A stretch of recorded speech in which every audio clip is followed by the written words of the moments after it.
This video continues where we left off in class with our notes today. And at the end of class, remember we talked about the green wire is the ground wire, and the ground acts as sort of a safety wire in our circuits. There are two other wires that you would find inside of a circuit box, whether it was a switch box like the one back there, or it was an outlet box like we have along the sides of the lab here, or one you have at home. You'd find two other wires. One of those wires would be a white wire. The white wire would look like this, and it's white on the outside. This is called the neutral wire. The neutral wire is responsible for carrying the current from the appliance or the light bulb or whatever it is back to the power company. The neutral wire carries the current from the appliance back to the power company.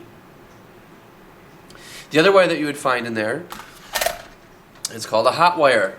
A hot wire is any other color. It wouldn't be green, it wouldn't be white, but it could be any other color. I've got red here and I've got black too. When you go to Home Depot, you can find a dozen different colors that you can use. This is the hot wire. The hot wire carries the current from the power company to the appliance or the light bulb or whatever it is that you have plugged in. Because it's hot, as the name implies, it's the most dangerous of all three of those wires because it could always be on. That is, if you were to cut into it, the current would flow through you into the ground. Whereas with the neutral wire, because it's only carrying the current from the appliance back to the power company, if the appliance isn't on, if the light bulb is not turned on, then the current does not flow through that neutral wire. Now from there, we need to talk about all three of those wires together now. What they have in common is that they are all copper in the center of them. I'm not sure if you can see this on the video or not, but right in the middle of that is copper.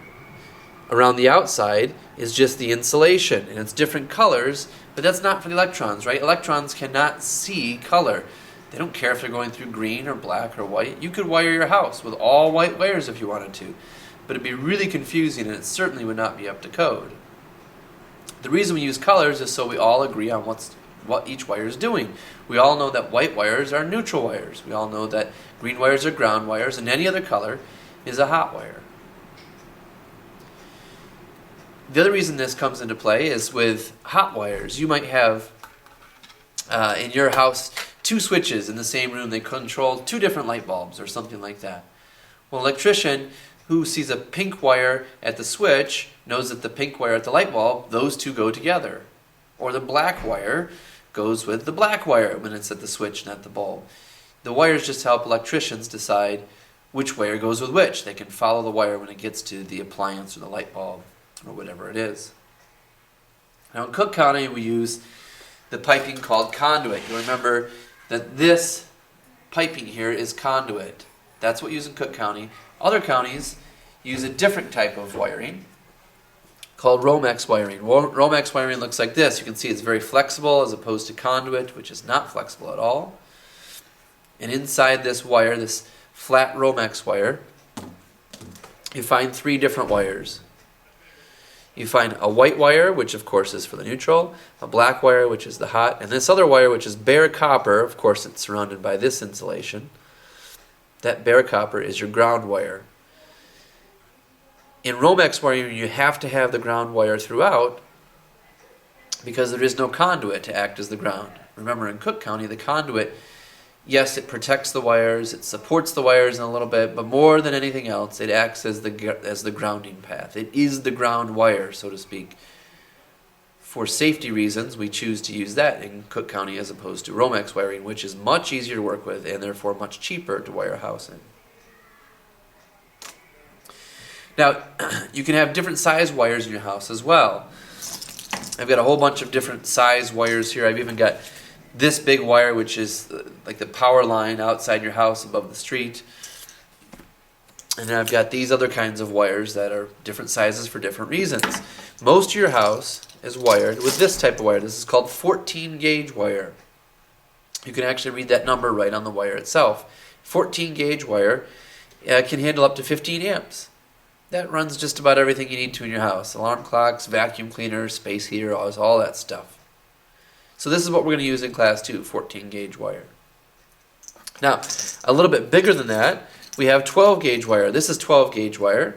12 gauge wire can handle 20 amps. So Maybe things in your kitchen are wired with 20 amps because kitchen appliances like microwaves or toasters might need more current, and so we have 20 amps for those circuits. Going up from there, you can have 10 gauge wire. This can carry 30 amps in it. This might be your electric stove, a washer, a dryer, something like that. This carries 30 amps. It's 10 gauge wire. Then we have 8 gauge wire. This can carry 100 amps of current. Now hopefully you've noticed the thickness of the wire goes up and up. That's a bigger thickness as the gauge of the wire goes down. That's just how it's named. This can carry 100 amps in it, so this might be an air conditioner or something like that. And this wire might be the type that comes into your house from ComEd.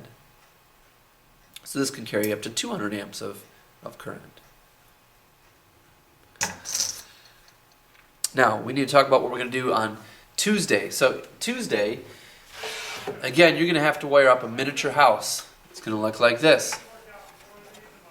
All these different boxes are for different things. You can put switches in here, light bulbs, duplex, whatever you want really in each of these things. This is your miniature version of the circuit breaker box you have somewhere in your house. Maybe it's called a circuit panel at your house. Ours is just going to have one breaker in it instead of the dozens that you have. And I'm going to be the potential difference for you. So I'm going to be the power company. I will supply that potential difference. I'm going to select and put my hot on one side of the circuit breaker. You put your hot on the other side. And I'm going to put my neutral on this thing over here called the neutral bus. The neutral bus is for the neutral wires. And you can see why it's called the neutral bus. It has so many seats on it. So you're going to wire everything up. When it's all set, you'll call me over. I'll tell you to take your hands off. I'll apply the potential difference with my own wires, just like the power company would, and then we'll see if it works. Now to do that, you have to wire everything up to code. If it's not up to code, you won't get 100%. So these are the codes that you need to know.